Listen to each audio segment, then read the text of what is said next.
চিনাকি অচিনাকি মনৰে অনুভূতি মনতা সামৰি দুমোজাৰ পৃথিৱী সেমেকা দুবৰি চোতালৰ বিননি তোমাৰ বুকুতে হেঁপাহৰ জিৰণি আশাৰ পদূলিত এগছি চাকি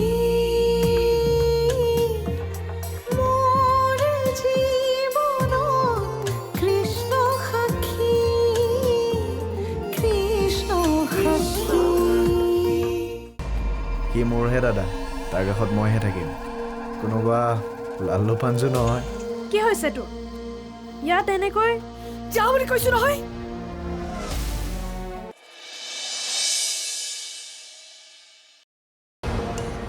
মই বেয়া পাইছো মা কাৰণ বিয়াখনত আমাৰ পৰিয়ালটোক অলপো গুৰুত্ব নিদিলে ঘৰৰ মানুহ হৈও আলহীৰ দৰে থাকিবলগীয়া হৈছে একমাত্ৰ তোৰ গিৰিয়েৰ আৰু ল'ৰাৰ কাৰণে হৈছে সিহঁতে যি কাম কৰিলে তাৰপিছত আৰু কোনেও বিশ্বাসত ল'ব নোৱাৰে সেইটো সঁচা কিন্তু ভুলটো মানুহৰে হয় আৰু ক্ষমাও মানুহেই কৰিব লাগিব জানি বুজি যিয়ে ভুল কৰে তাক ক্ষমা কৰোঁ বুলিও কৰিব নোৱাৰি কিন্তু তেওঁলোক এতিয়া সলনি হৈছে মা তোৰ দৃষ্টিত তেনেকৈ কিয় কৈছা এখেতে শুনিলে কি বুলি ভাবিব জেলৰ পৰা অহা অপৰাধী এজনকো মানুহে ক্ষমাৰ দৃষ্টিৰে চাই মা তেওঁলোক যেন জেলৰ অপৰাধী নহয় এইবোৰ চব কোম্পানীৰ কথা মই একো নাজানো তই আহি থাকিবি ঘৰলৈ কাৰণ ঘৰখন মই চলাম মা অলপ পিছতে দৰা কইনা আহি পাবহি আৰু আপুনি তললৈকে আহক দৰা কইনা আদৰিবলৈ মই সকলো যোগাৰ কৰি থৈছো বাৰু আহক ব'লা কৈ আছো আহ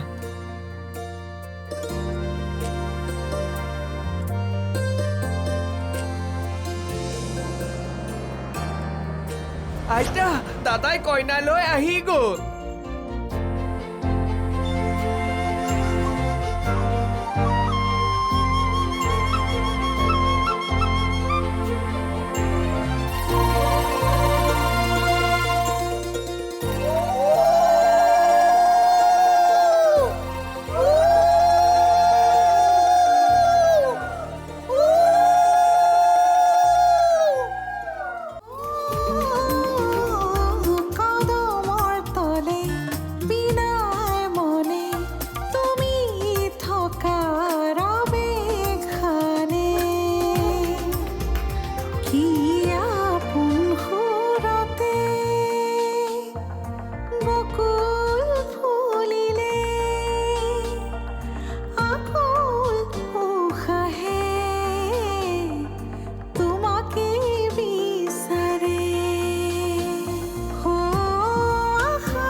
আহা আহ কৃষ্ণ সাক্ষী কৃষ্ণ সাক্ষী কৃষ্ণ সাক্ষী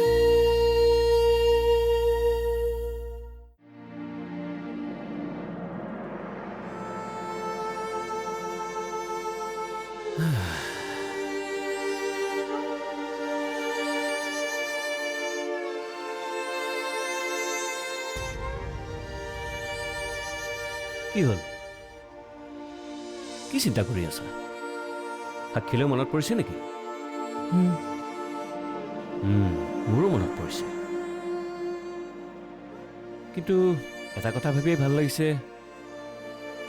তাই তাত আমাৰ দৰেই মৰম পাব মই জানো তেনেহ'লে ইমান চিন্তা কৰি আছা কিয় তুমি চিন্তা কৰিব নালাগে তাই তাত আমাৰ তাত থকাৰ নিচিনাকৈ থাকিব পাৰিব কথাটো হয় ফণীদাই তাইক নিজে পচন্দ কৰি বোৱাৰী কৰিছে যেতিয়া মই এতিয়া চকু মুদি বিশ্বাস কৰিব পাৰোঁ যে তাই তাত একো কষ্ট নাপায় তেনেহ'লে চিন্তা কৰি আছা কিয় তথাপিও মোৰ দেখোন কিবা এটা ভয় ভয় লাগি আছে। হয়, আপুনিও যে নহয়। তুমি যিটো কথা ক'লা মই আৰু হাঁহি ৰখাব নোৱাৰিলোঁ। বেয়া পাইছা কিয়? ডাবুত নাচৰ কথা ক'লে হাঁহি উঠিবই। আৰু এটা কথা শুনা, এই ভয় খোৱাটোৱেই তোমাৰ স্পেচিয়েলিটি।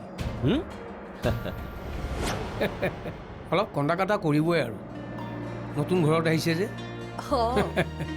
আমাৰ ল'ৰাও তেনেকৈ বিশেষ নিয়মবোৰ নাজানে। আপোনালোকে বুজাই পৰাই দিছে চাগে? দিছো। আপুনি কইনাৰ? মই কইনাৰ মাহী। আচ্ছা আচ্ছা। আপুনি? মই কইনাৰ মামী। হয়। মই কইনাৰ খুৰী। ঠিক আছে, ভাল লাগিল দেই। আহিছো বাৰু। আহিব। হয় মামা। বহা। বিকি, মানুহখিনিক অলপ চাই দিবাচোন, চাহ পানী খাইছেনে নাই? ঠিক আছে বৰ্তা। ঐ বিকি, এতিয়া গম পালি? হা, নিজৰ কোঠাৰ নিজেই ভৰিত মাৰি। মই কি কৰিম? তোৰ মূৰত মানে ভগৱানে গোবৰৰ বাহিৰে একোৱে নিদিলে দেই। ইমানখিনি কৰাৰ পিছতো কৈছ মই কি কৰিলোঁ বুলি। সাক্ষীকতো এনেকুৱা ব্যৱহাৰ নকৰা হ'লেও নহ'লহেঁতেন নেকি? হা, বাৰে বাৰে কিমান বাৰ ক'লো, নাই তাৰ কোনো গুৰুত্বই নাই। এতিয়া গম পাবি ৰ, সাক্ষীয়ে যদি গৈ কৃষ্ণ আৰু দাদাক তোৰ বিষয়ে সকলো কথা কৈ দিয়েগৈ, তেনেহ'লে তেওঁলোকৰ লগত আমাৰ বিজনেছ শেষ। কিমান কষ্ট কৰি নিজকে সলনি কৰিছোঁ বুলি প্ৰমাণ কৰিবলৈ চেষ্টা কৰিছিলোঁ, নাই, তই সকলো শেষ কৰি পেলালি। অ', তাৰমানে আমাৰ নতুন এমপ্লয়ীজন সাক্ষী আছিল। এই মানুহজন এতিয়াও সলনি নহ'ল।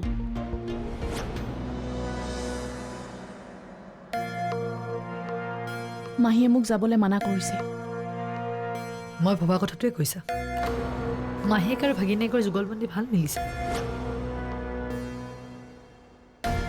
ইনষ্টাগ্ৰাম আৰু ফেচবুকৰ ফ্ৰেণ্ডছখিনিয়ে তোমাৰ চকুৰ পানী কেতিয়াও দেখা নাপায়। কিমান কষ্টত আছা তুমি, সেইখিনি কেতিয়াও অনুভৱ নকৰে। থেংক গড বিয়াখন যে হৈ গ'ল। নহয় মানে এসপ্তাহত যে হ'ল সেইটোহে কৈছোঁ। এই আপোনালোকে চাহ তাহ কিবা খালেনে? নমস্কাৰ দেই, মোৰ নাম লক্ষীকান্ত। ঘৰত সকলোৱে মৰমতে লক্ষী বুলি মাতে। আপোনালোকক কিবা লাগিলে মোক ক'ব, মই আনি দিম। হাঁহি থকা মানুহ মোৰ খুব ভাল লাগে। তোমালোক বহাচোন, মই অকণমান ভিতৰৰ পৰা আহোঁ। ঠিক আছে মাহী। মোক আজি ধুনীয়া লাগিছে নে? লাগিছে লক্ষীদা, খুব ধুনীয়া লাগিছে তোমাক। দাদাই দিছে বিয়া বুলি। অঁ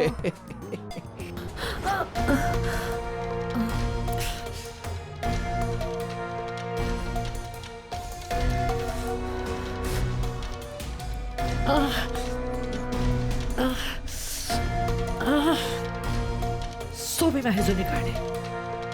কিবা এটা কৰিব দিলেও কৰিব নোৱাৰে। আৰু মোৰ ওচৰত কি ক'ব? মোৰ প্লেন কেতিয়াও বৰবাদেই নহয়। এতিয়া Oh God, please help me. I can't do anything.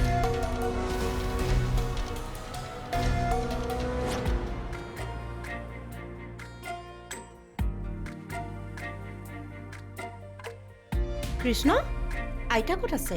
ওপৰত আছে। অহ, তুমি ক'ত যোৱা? ৰুমত যাওঁ। আজি তুমি এইটো ৰুমলৈ যাব নাপায় নহয়, কাইলৈহে পাৰিবা। কিয়? নিয়ম। ঠিক আছে তেন্তে।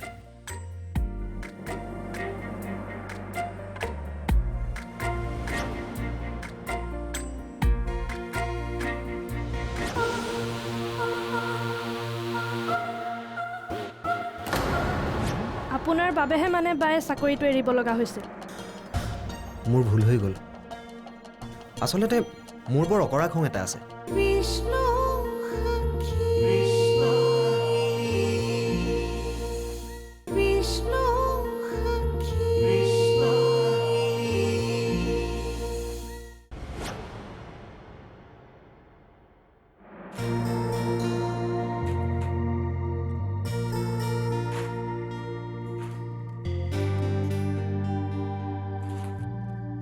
মা? অঁ মণিকা, আহা।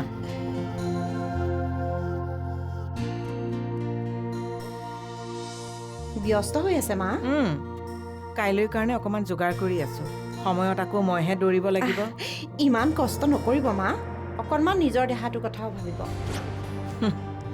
দেহাটোৰ কথা ভাবিছোঁ কাৰণেহে, নহ'লে এতিয়া মই শিপুৰীত থাকিলোগৈহেঁতেন। ৰাম, এইবোৰ কথা কিয় কৈছে মা? আপোনাৰ অবিহনে যে ফণীদাহঁতৰ কথা ভাবিবই নোৱাৰোঁ। কিন্তু আপুনি থকাৰ কাৰণেহে ইমান কম দিনৰ ভিতৰত বিয়াখন সম্ভৱ হৈ উঠিল। এসপ্তাহত এখন বিয়া হোৱা সহজ কথা নহয়। আমাৰ সাক্ষীৰ কপালে ভাল, এনেকুৱা এখন ঘৰৰ বোৱাৰী হ'বলৈ পাইছে। আপোনাৰ দৰে আইতা এগৰাকী পাইছে। তাইওতো ভাল, কিন্তু তাইৰ বেয়া স্বভাৱ এটা আছে। আপুনি নিজৰ বুলি ঠিক কৰি ল'ব লাগিব। নাই নাই, তেনেকুৱা বেয়া স্বভাৱ নহয়। সৰুতে মাক দেউতাকক হেৰুৱা ছোৱালী যে, অভিমানটো অকণমান বেছি। আপুনি সহ্য কৰিব লাগিব।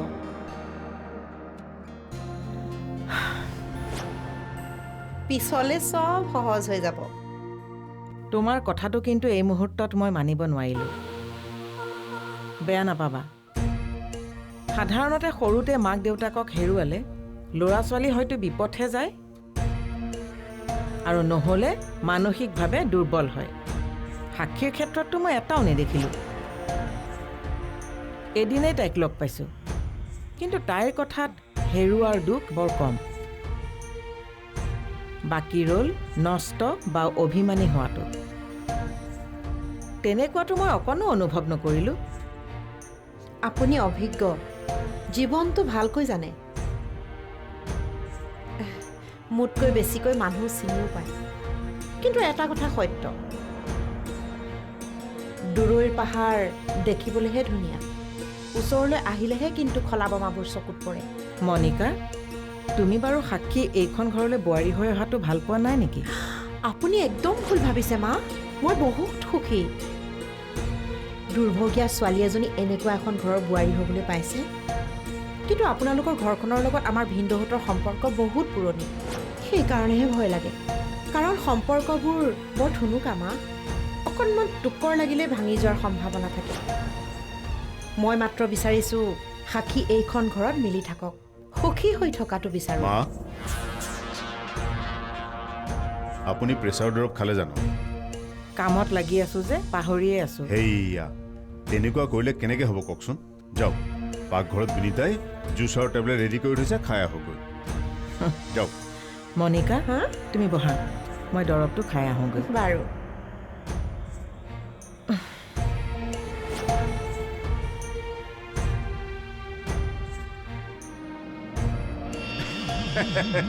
চিনি পাইছে নহয়? কিয় নাপাম? বিনিতাবোৰ দাদা নহয় জানো? পাহৰা নাই কাৰণে ভাল লাগিল। পিছে আপুনিহে মাহীয়েকৰ দায়িত্বটো পাহৰিলে নেকি? মানে? বেয়া নাপাব। সাক্ষীক কৃষ্ণলৈ বিয়া দিয়াতকৈ তৃষ্ণাক যদি কৃষ্ণলৈ বিয়া দিলেহেঁতেন, মাহীয়েক ভাগিনীয়েকৰ সম্পৰ্কটো বেছি ভাল লাগিলেহেঁতেন। মই আকৌ বেছি চিধাকৈ কওঁ কাৰণে মানুহে মোক বেয়া পায়। আপুনি আকৌ বেয়া পাই নাথাকিব। আপোনাৰ খোৱাৰ যোগাৰটো কৰি থৈছোঁ, খাই যাবগৈ পাৰিব। আপোনাৰ বাবেহে মানে বায়ে চাকৰিটো এৰিব লগা হৈছিল। মোৰ ভুল হৈ গ'ল। আচলতে মোৰ বৰ অকৰা খং এটা আছে। খংটো যেতিয়া উঠে মই একোৱে ভাবি নাচাওঁ। অৱশ্যে সেইকেইদিন মোৰ বেলেগ এটা কথাতে খং উঠি আছিলে, কিন্তু মই সেই খংটো সাক্ষীৰ ওপৰতে মানে বৌৰ ওপৰত উঠালোঁ। নোকোৱা কিয়? হয় হয়, ইয়াক মানে ইয়াৰ চাইক্ৰেটিষ্ট এজনৰ ওচৰত আমি ট্ৰিটমেণ্ট কৰি আছোঁ। তুমি বাক ক'বা, তেওঁ যদি জইন কৰিব বিচাৰে আমাৰ কোম্পানীত এতিয়াও জইন কৰিব পাৰিব। কিনো কথা কৈছে আপুনি? সাক্ষী এতিয়া এইখন ঘৰৰ বোৱাৰী, বেলেগৰ কোম্পানীত চাকৰি কিয় কৰিব? দত্ত পৰিয়ালৰ বোৱাৰী হ'লেও সাক্ষী এগৰাকী ছেল্ফ ডিপেণ্ডেণ্ট ছোৱালী। তেওঁ এতিয়া যি ইচ্ছা কৰে কৰিব পাৰে। নাই, মই মিছা কৈছোঁ। মিছা কোৱা নাই আংকল। আপোনালোকৰ বাবেহে বায়ে চাকৰি এৰিব লগা হ'ল। আৰু এনেকৈ যদি নাটক কৰি থাকে, মই কিন্তু ঘৰত সকলো কথা কৈ দিম।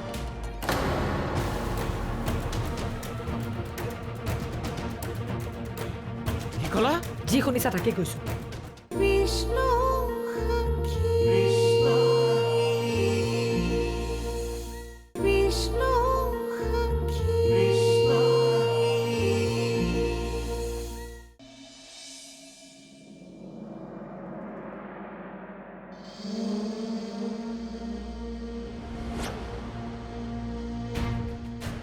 মেডিচিনটো খাই লোৱাচোন। কিয় কৰি আছা এইবোৰ? মই কি কৰিলোনো? মোৰ বাবে ইমান চিন্তা কৰি থকা দেখুৱাব নালাগে মই অকলে ঠিক আছিলোঁ আৰু থাকিম কি হৈছে তোমাৰ কোৱাচোন কিয় হঠাৎ এনেকুৱা কৰিছে তুমি নাজানা মই কিয় এনেকুৱা কৰিছোঁ মোৰ কি কাৰণত ভৰি ভাঙিল মই কিয় ইমান কষ্ট পাই আছোঁ তুমি এইবোৰ একো নাজানা এই নিজক মোৰ মা বুলি কোৱা দেখোন নিজৰ ছোৱালীজনী সুখত আছে নে দুখত আছে সেয়াই কিয় বুজি নাপালা তোমাৰ কি হৈছে মোক বুজাই কোৱাচোন সেইটোৱেতো কথা সন্তানে কষ্ট পালে মাকে বুজি পায় কিন্তু তুমি নাপালা আৰু সেইটো কাৰণে মই তোমাক কেতিয়াও মা মানা নাছিলোঁ আৰু এতিয়াও নামানো কৃষ্ণা হেৰি আপুনি ৰুমলৈ যাওকচোন একো হোৱা নাই তাই মানে অলপ গাটো বেয়া হৈ আছে যে মনটোও বেয়া হৈ আছে যাওকচোন আপুনি অঁ যোৱা অৰ্ডাৰ দিলে নহয় এতিয়ানো নোযোৱাকৈ কেনেকৈ থাকিবা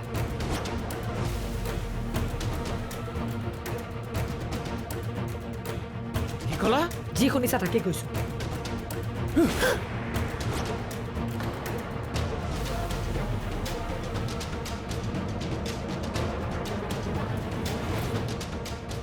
তোমাৰ প্ৰব্লেমটো কি সেইটো কোৱা তুমি সঁচাকৈ সলনি হৈছিলা নে সলনি হোৱাৰ এক্টিং কৰিছিলা সেইটো মই জানিব লাগে মই তোমাক কিবা এটা সুধি আছোঁ নহওঁ সলনি মই যিজনী সেইজনী আছোঁ সলনি হ'বলৈ চেষ্টা কৰিছিলোঁ কিন্তু এইখন ঘৰত মই সলনি হোৱা নোহোৱালৈ একো মতলব নাই ইয়াত মোৰ আশা সপোনবোৰ একো মূল্যই নাই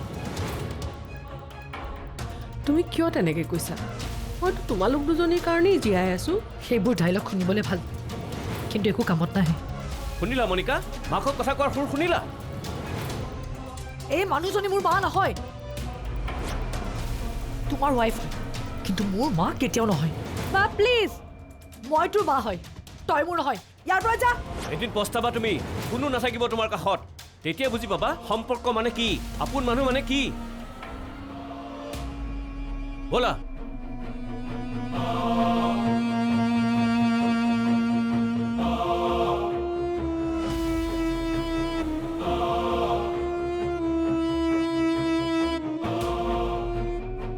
ঐ সাক্ষীৰ ভক্ত শুনি যা তোৰ বায়েৰৰ কৃষ্ণৰ লগত বিয়া হৈছে ঠিকে আছে কিন্তু মই তাইক শান্তিত থাকিবলৈ নিদিওঁ কৈ দিবি তোৰ গা বেয়া শুই থাক